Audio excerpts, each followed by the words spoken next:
Welcome to Pastel Wasteland.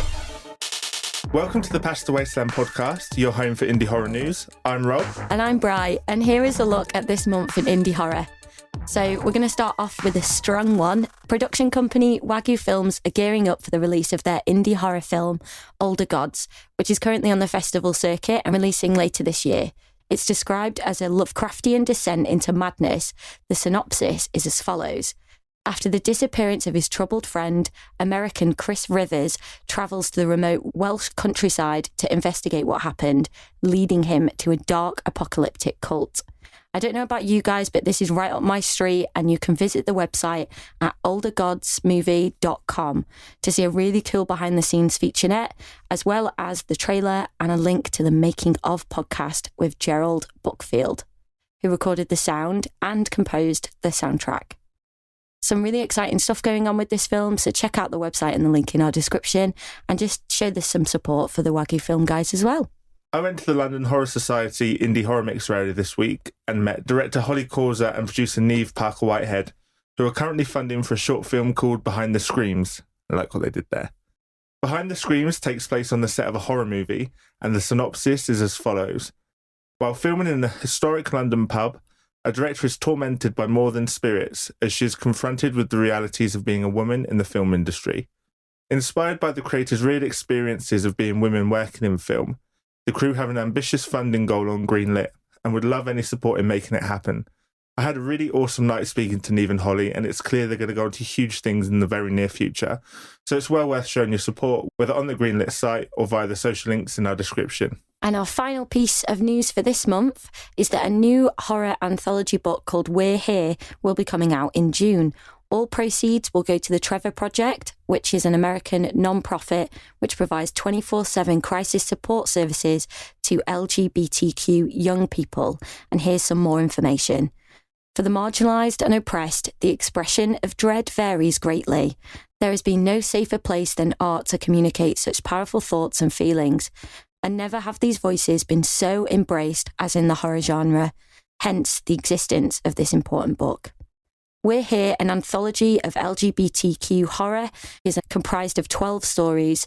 We're Here boldly speaks its mind, presents old and new horrors, and celebrates the beautiful spectrum of otherness. Even in fiction, we live our truths. The contributing authors are Judith Sonnet, Hayley Piper, Angelique Jordana, Ruth Anna Evans, Michael R. Collins, Samika Solson, Evan J. Peterson, Dan B. Fierce, Pippa Bailey, Anton Kankra, James Lefebvre, Jason Lavelle.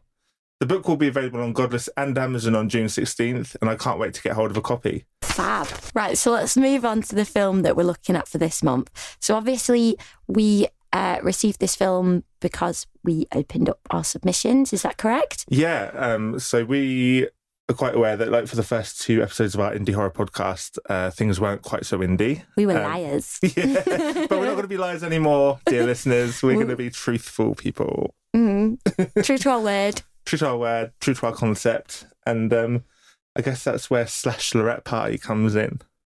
Yeah, so we recently found out about the indie horror film platform New Village Video, which is described as your local rental store on the internet.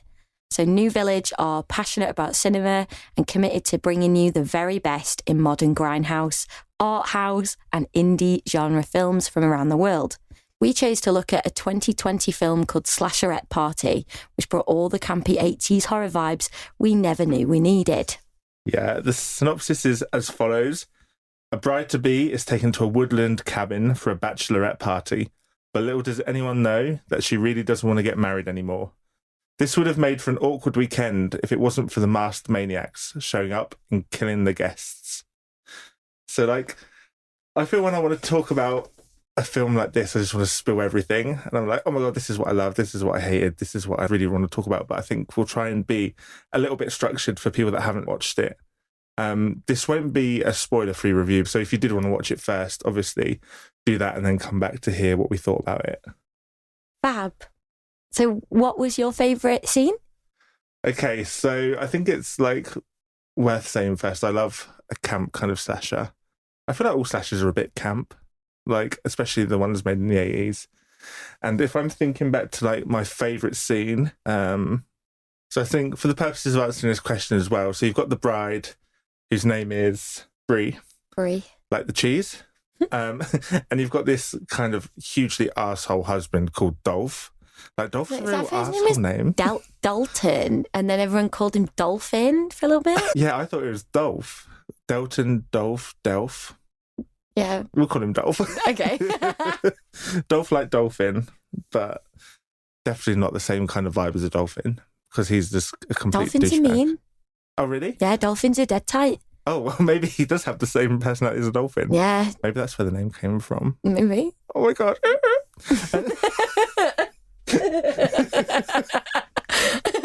Okay, so anyway, my favourite scene, how can I even pick? Like, I think you have to watch this film and just know it's going to be camp and just like, it's a very low budget, very camp, but just a hugely good time. I think my favourite scene is the one with the Wi-Fi guys that randomly turn up. Like, I don't really know. I know what you're going to say. Right. What do you think I'm going to say? I liked the part of the Wi-Fi scene when you just start screwing the outside of the windows and there's no screws there. And I was like, and they were like, what are you doing here? Well, he's obviously not screwing your windows, is he? He's here for the Wi-Fi. I don't know why he's doing that. Yeah, right. I was like, because I get that Wi-Fi people probably have to like put a cable in randomly. Yeah, but yeah, he's definitely just overhearing this whole conversation and just being like a really nosy bugger. He's earwigging. Which kind of, I guess, it comes out later that there is a kind of connection, quite a loose connection, I think. But we'll get onto that in a minute. Like, I think my favourite scene actually as well is there's this stripper that's randomly supposed to come to this bachelorette party. I love him. Yeah, me too. Mm-hmm. And he's like, I don't want to strip anymore. And he's fed up with just being abused. And the woman at the agency is like, well, you're definitely going. And she rings him up. He's like, who do I have to strip for? Men? Women? Children? And she's like, fuck that. Why would you strip for children? I thought that was like a really funny line. And like, there are a few kind of laugh out loud moments, some of which are just due to it being a bit camp and crazy. And some are just like really, really good writing. So they're two scenes I really enjoyed. Obviously, moving on to like a lot of the kills and stuff we'll talk about. But they're just scenes that are kind of in my head. How about you?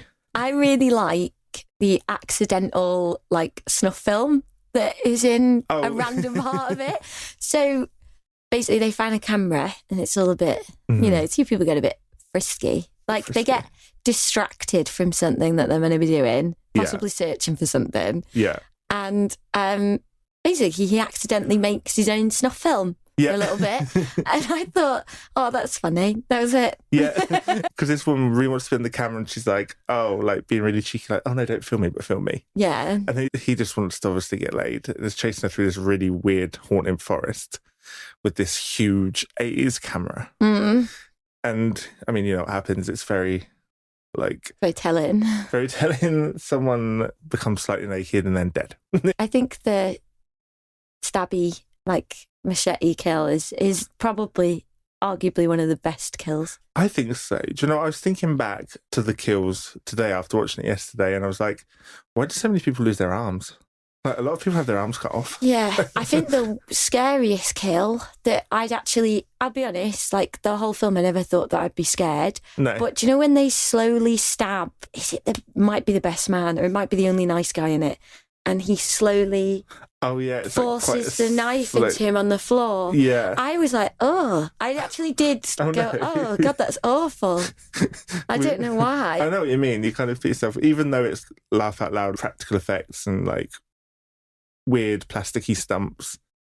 I never thought that it would have gave me that sort of reaction, but it did. It actually really unsettled me, that one. It's quite visceral. That's a good word, right? Visceral. I think it was just so different in comparison to the other kills that were very silly and, you know, over the top. I just thought that one actually was quite haunting. It was quite haunting. And like, it's really interesting actually to pick up maybe a bit of a difference of what expectations, because obviously we watch a slasher, it's just like mindless fun, right? We all know the kind of way that it goes, counting down the deaths and counting down things like that. But it kind of had like an interesting perspective on mental illness. I think that if we look back to 2020, I think there was more discussions about mental illness. So I think that and incels, which is obviously a key thing later on. I think the idea of incels is a really interesting one. I mean, I wrote down a few lines that just like really rubbed me the wrong way, like on purpose, because obviously he's a huge douchebag. Oh, Dalton. Dolphin, D-bag, douchebag. Mate, the first 15 minutes when they get to that cabin, he chats the most utter shit. It's unreal. And I at first was a bit like, I don't know, he's got quite a cheeky smile. I was like, oh, he's a bit fit, but he's not. No. He's a meanie. Maybe the actor's fit, but he was... Yeah, the character definitely wasn't fit. The character was awful. Red flag vibes. Unnecessarily rude, crude, everything. Well, here's some sentences that I wrote down. Because obviously Bree is struggling with her mental health, and she's a bit distant from him and doesn't want to be intimate. So as soon as she says, "Oh, I've been seeing my therapist," he starts saying things like, "So you do feel better? Does that mean we can fuck now? This is what your therapist should be telling you what to do. This is part of your wifely duties." And that was like, oh, that's icky. That makes me feel like, ugh. There was a lot of like oppression towards women in it. Like all of the blokes were like, well, we're in a cabin, so we down the fuck. But like, nobody really, that was discussed quite a lot. There was a lot about like oppression of women, but then it was also like male expectations was quite a big narrative in the film. I think it was an interesting perspective because obviously they could have just gone full slasher, stock characters, and like they went 80% that, but they tried to kind of imbue it with a bit more personality and a bit more about that around those subjects. So I found that quite interesting, for sure. But you're going to hate Dolph. I think if you have a brain, you'll hate Dolph, and that's kind of the character he's meant to be. So I guess that leads quite nicely on to our favourite character. It wasn't Dolph, let me say that. Mine was the stripper. The stripper? And he had such a small part as well. I liked his hair and his little... I liked his outfit. I really liked... His tight underpants. I did. I think it was he comes in as like a copper and they're like, he's not a real policeman. I thought that was really funny. That everyone just kind of stood there and was like, oh, put your hands up. And then they were like, he's not a real policeman. It's quite like a pivotal scene as well, isn't it? Where like they really do need a policeman. Do you know what it reminded me of? What? Have you ever seen that meme of, this isn't a swimming pool, this is a bathtub, lady? That's what it reminded me of. Yeah.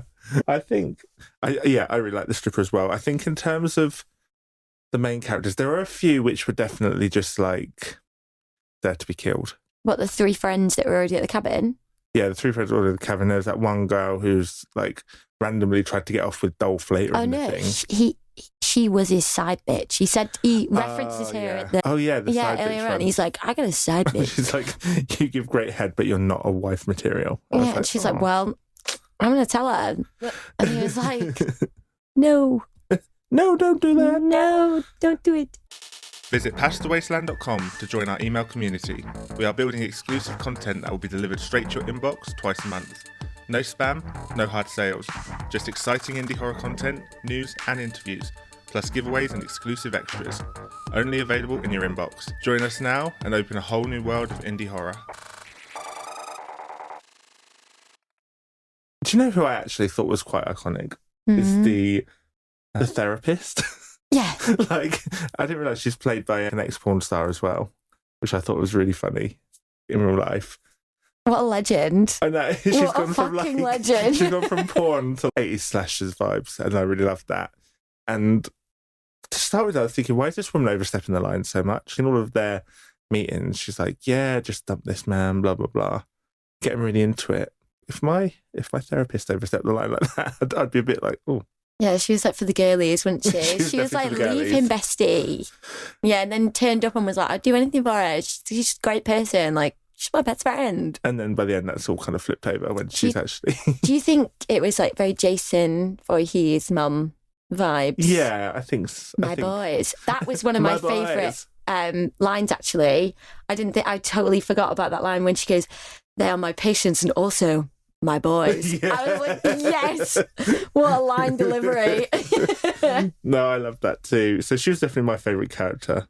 I I tell you who weren't my favourite characters, and I think it's more that they were definitely just placed in the film a bit wrong. It's very 80s slasher vibes, but the strippers, like, I get that they're there.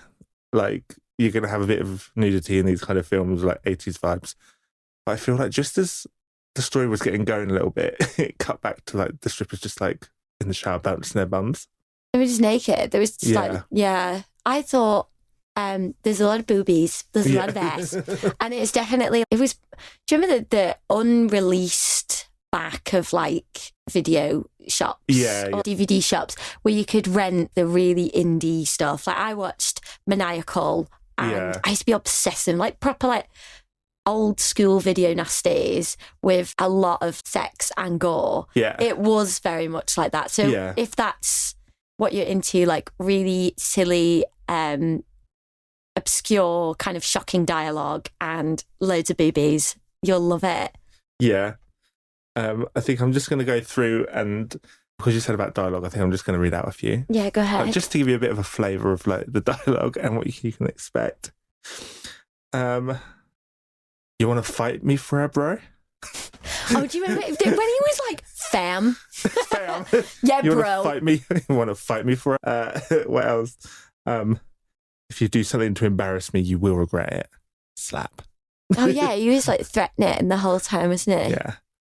So that really put me off, and obviously it's the 80s. No, wait, it's not the 80s, it's 80 vibes, but they had mobile phones, right? So it's just a homage. But the way that the maid of honour is called Alexa, right? But anytime anyone gave her an order, it just reminds me of people talking to their Amazon Alexa. Yeah, I thought that. Alexa, go get me a coffee. When like, she was like, Alexa, I want to get fucked up. I was like, how's that going to do?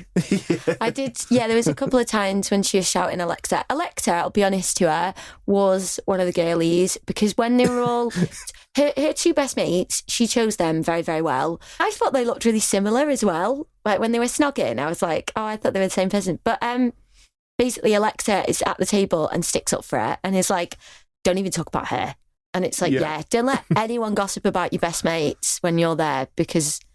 She's a good girlie. Yeah, a friend to all is a friend to none, guys. Yeah, that's very true. And that's some life advice from Bryony there. We live by that. Me and Will. Say it again. Say it again. A friend to all is what? A friend to all is a friend to none. Like, damn. Loyalty. I love that. And I think just like a really, really random last bit from one of the killers was, I didn't want this. Yes, you did. You told me with your eyes. I remember that. Yes. And she's like, I met you once. You fucking weirdo. Yeah. It was really insane that like one of these killers is obviously a son. Like we're not doing a spoiler free, but the son, one of the killer sons randomly sees her in a hallway. And no, it's in the therapist. In the therapy room, sorry, yeah. And then it's like, I've seen you once, now you want to kill for me, and I told you all these things with my eyes. If our eyes could tell that many things, I think we'd be in trouble. I imagine if I just looked at you and you can imagine all my thoughts. Yeah, but you do. We do. We do that. No. You do this like little side look, and Stan's noticed it now. Oh no! Yeah, one of our other friends has noticed it. Occasionally, Rob and me will like do like a look, and I don't know, it works, and now people have started to notice it. Like, oh, no. So you guys doing like the look, and I was we need a new look. Yeah, it needs to be more secret. Yeah, because a look to all is a look to none. Yeah. Right. Okay. Who's your least favourite character? I think I already kind of skipped over that by saying, obviously, Dolphin, the strippers were my least favourite characters. Oh, mine was the guy in the shorts and the wife beater. Oh. I completely forgot his name. Yeah, oh yeah, I know exactly who you mean. His whole thing was that he will talk to women about anything they want, just get them into bed. And like it comes twofold when he has to have a talk about astrology. Yeah. Again, is it astrology or astrology? Oh, yeah. I'll talk about anything to get them into bed, but then I'll tell them everything that's wrong. It was just a complete. Yeah, he had really horrible lines. They also called the two guys. I one of my favourite scenes is when she's like, "Get ready." Go ahead, son.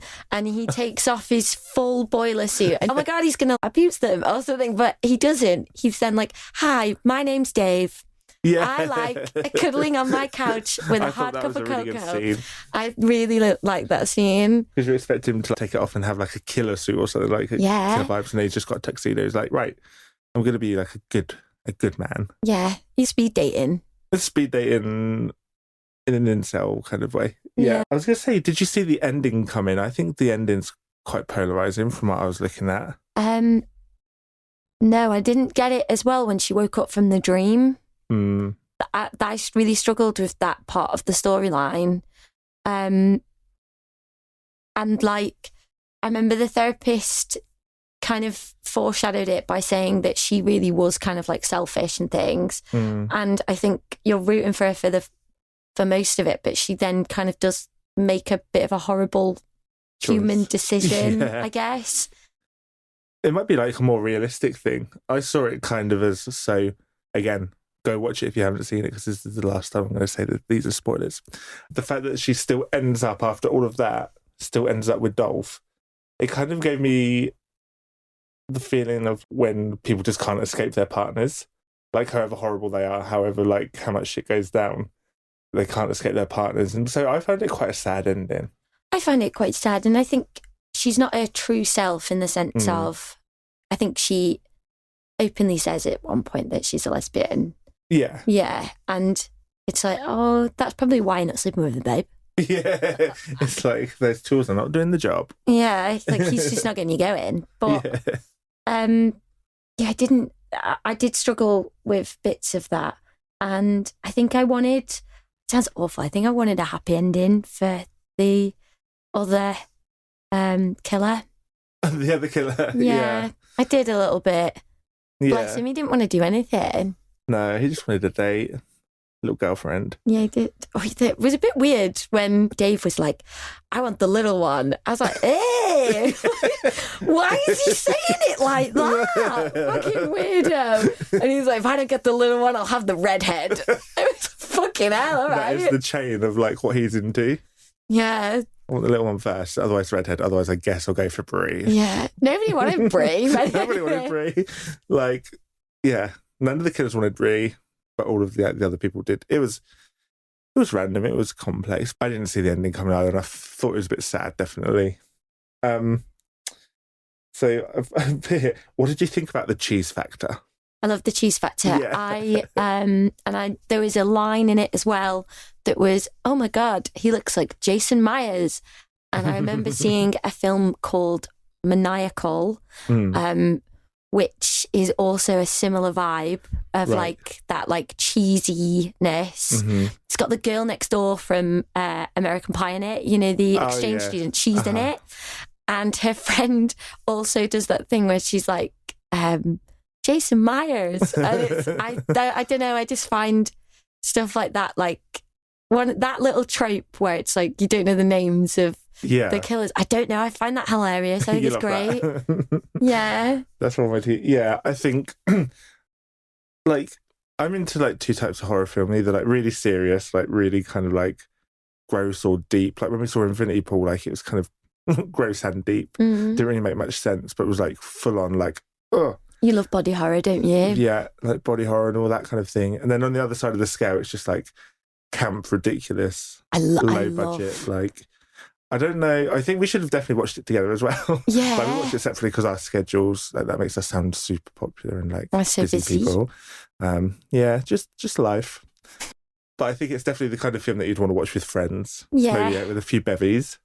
I've got Maniacal on DVD because I used to do, and you should start doing this. I used to do this thing where I would, if I was going up north and I was in like Wales or like North Wales, like, and they still have like mini DVD shops. Oh, okay. And there's one in the Wirral as well. And what I'll do is I'll go in there and I'll look for the cheapest, silliest looking DVD and I'll buy it. Yeah. And then I'll watch it with friends. That sounds amazing. Yeah, and you can do it at like charity shops as well, and you'll find like somewhere that's just the most random kind of. Another really good way of doing that is not just for horrors, but any sort of like action gangster low budget films. Right. Oh my God, like, there's tons of them. Mate, they're so good. There's like, they are so, I watched one at the minute. It probably isn't low budget actually, but it was it ticked all the boxes of like, if you've seen any UK gangster film in the past 10 years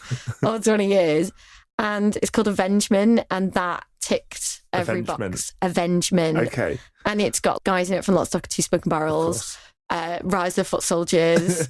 It's got people from This Is England in it, and they zoom in as the character enters as if it's like a pantomime. Yeah. Oh, I love it. I loved it. He's behind you. I love stuff like that. I love anything that's a bit silly, definitely references to its audience like this, like with the Jason Myers joke. Yeah.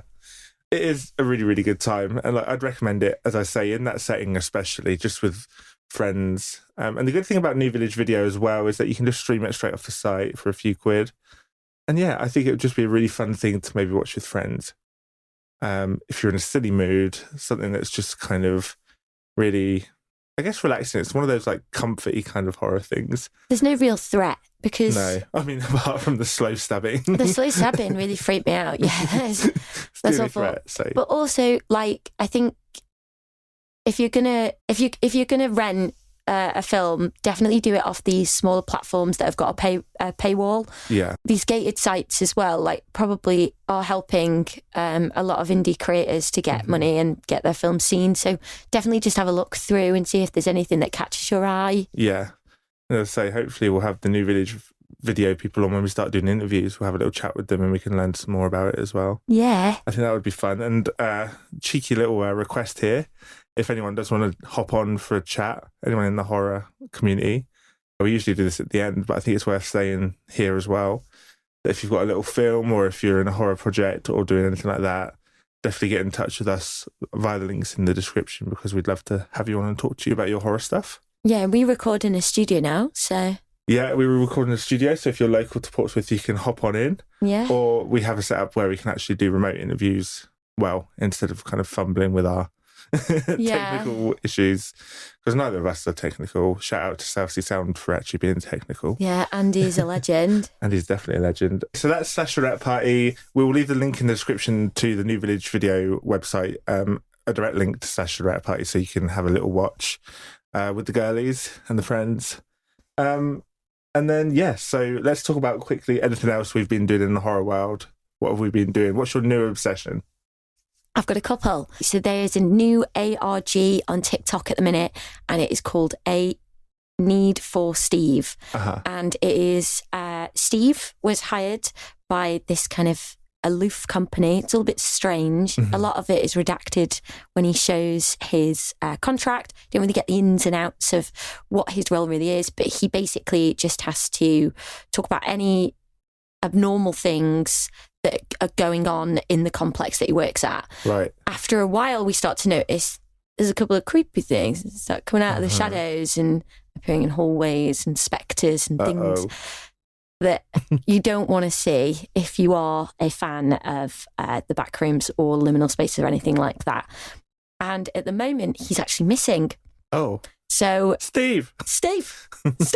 And if you go on the TikTok, there's a playlist that goes from start to finish of his whole journey in the job, and they are basically asking you, can you figure out the mystery? So it's very liminal space. Anyone that's a fan of liminal spaces, any previous ARGs, has TikTok, likes anything to do with the Backrooms. I'm obsessed with it. But also the Stanley Paradox, which was a game that came out a couple of years ago, and I can't remember the exact time that it came out, but basically it has similar vibes to it. And the narrator touches on that Steve's kind of weak-willed and says a couple of mean things about him, and it's really good. It's kind of like somebody said in the comments, it's like the Stanley Paradox mixed with the Blair Witch, and I was like, that is sick and a really good way of explaining it. But yeah, we'll link it in the description. But I'm baffled. I actually don't know. That's obsession number one. I actually just found out about the Stanley Paradox and I really need to play it. It's well good. I just found out about it on like I don't know what it was. I think it was like a creepy game. It was about like what happens when you go outside the limits of your world. It's actually quite unsettling and sad. Oh, Maybe, well, we're here for a good time, so maybe we'll play that before our next podcast and just be completely sad, but happy because it's horror. I'm obsessed with horror games at the minute, so I'm playing Hellblade, which came out a long time ago. Well, not a long time ago, a couple of years ago. They are making the second one, but that probably won't be done until 2024. Okay.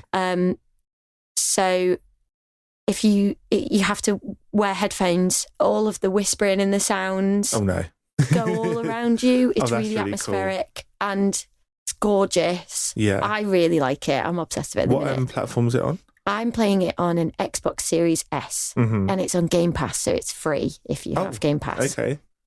So what's the vibe of it? So she's a Celtic warrior. There's a couple of... She hears voices that are basically telling her to go back and that they don't believe in her and that she's cursed. And her father vowed that he would guide her in this world and the next. So he helps you through. Your mother, you can speak to her in the walls and things. It's ace. But basically, the whole story is that you are a warrior that is going into Helheim, which is Viking hell, to collect your partner's soul to save him from damnation and bring him home. That sounds cool. That sounds like it's like quite emotional as well as being a bit kind of atmospheric and stuff. So yeah, I mean, you've just given me a whole list of things that I need to check out. So I'm sure the listeners will appreciate it too. Do let us know if you play Hellblade, watch Slashlorette Party, or even play the Stanley Paradox. I think and A Need for Steve.